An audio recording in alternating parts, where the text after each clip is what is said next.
C'est un triste palier que vient de franchir le Royaume-Uni. 100 000 morts depuis le début de l'épidémie de Covid-19. Le pays est le plus touché d'Europe par ce virus et surtout son variant, considéré comme plus contagieux et potentiellement plus mortel. Et pourtant, la population est actuellement reconfinée pour tenter de freiner la progression du virus. La meilleure chose à faire pour rendre hommage à tous ceux qui sont morts, c'est de travailler ensemble, avec une détermination toujours plus grande pour vaincre cette maladie. Et c'est ce que nous ferons.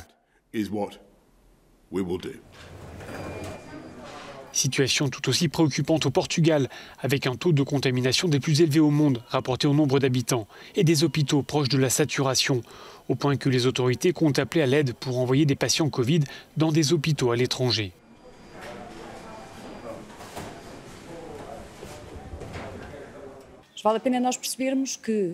Il faut bien voir que nous avons une situation géographique particulière, a souligné la ministre portugaise de la Santé.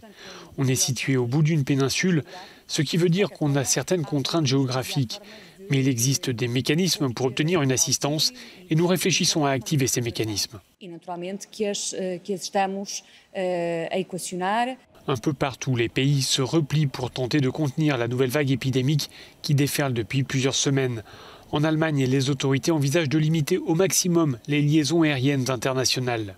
De son côté, Bruxelles a décidé qu'à partir de ce mercredi et jusqu'au 1er mars, les voyages non essentiels au départ ou à destination de la Belgique seraient interdits.